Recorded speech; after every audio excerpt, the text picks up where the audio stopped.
and shout. Well, there's only one way out. There's only one way out. Congratulations on it. But because for your fans, for you, this is such a different release than we've ever experienced with these songs that, you know, you rediscovered and you re-recorded them in 2013. So first of all, I just want to know, how are you feeling about this release? Because it is so different. I love it, and because it's actually very similar to my old material, because it came from the late 80s and early 90s. So when I play the songs live now, they just fit right in. It sounds like something off of like the first 4 albums. And the fans really dig it. Even though they don't know the song, by the end of the song, they feel like they do. Well, I'm curious for this, because obviously you're known for your musicianship, but also as a lyricist. So you have these 7 songs, 2 of them live. What was it like for you when you rediscovered these, or you heard your voice sing these songs before you kind of redid them? Was it a cathartic moment? Was it emotional? Like, I'm sure there must have been something you heard that took you right back to that time. Oh, well, you know what? It was an appreciation that I didn't have back then of my talent or what I was doing. I think artists are a lot more insecure than they ever let on. And I was definitely more insecure. So going back and hearing these songs that I had pushed aside for many insecure reasons, they now are, I can see, oh, wait a minute, that's good. That's some good stuff. And then getting back in there and singing and knowing that my voice is even stronger now than before. And then the 2 live ones, there's 7 that we recorded 8 years ago. And then there's 2 live ones from 2002.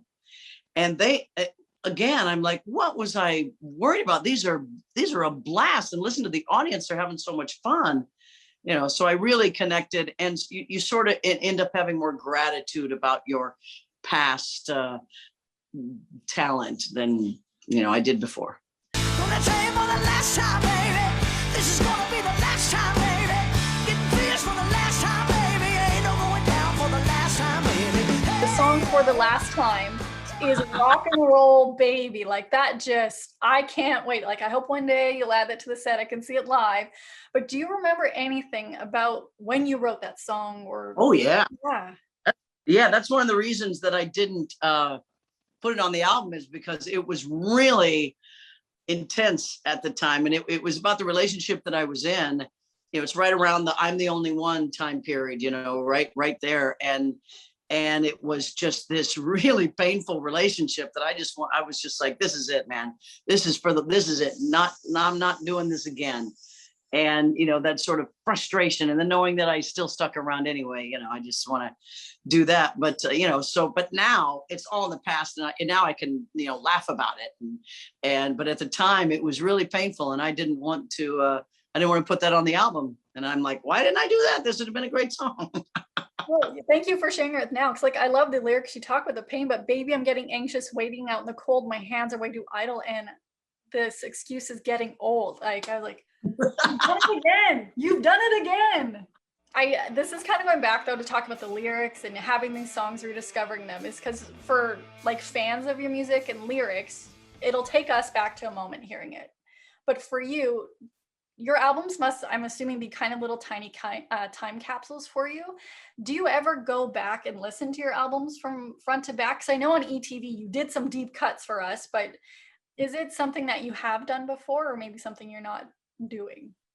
Well, the first time I ever did a deep dive back into my music and listened from beginning to end was actually 17 years ago when I was on chemotherapy for cancer.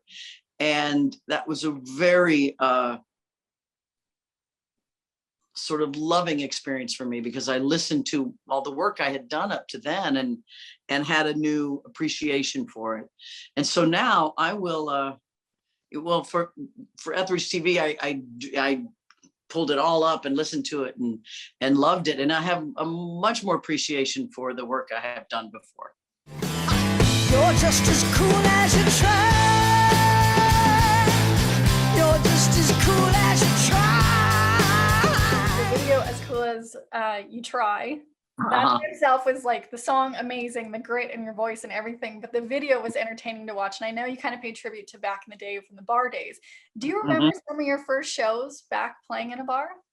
Oh, how can I forget? Yeah, I did that for years. I mean, I started playing when I was a teenager back in Leavenworth, Kansas. I played in bars with grown guys. My father would come with me and we'd play. And then once I, graduated high school, I started getting solo gigs. I played in lounges, restaurants. And then when I got to California, I found, women's bars and started playing in gay bars. And that was a little more exciting, a little more like performing. And so in those years were really so important to me. They were formulative, and I started playing my own material, and I heard people like my material, so it really gave me a lot of strength. So by the time I had my first album, and I was then playing in, a little bit larger bars and clubs, and then as it started growing, I was able to grow with it. So I'm very grateful for those many years that I pined away. When am I ever going to be signed?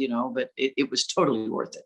But that video, I watched it because I've watched like every one of your flipping videos in life. But when I saw it, I was like, I think this is the first time I've ever seen dancers in your videos. And then it is.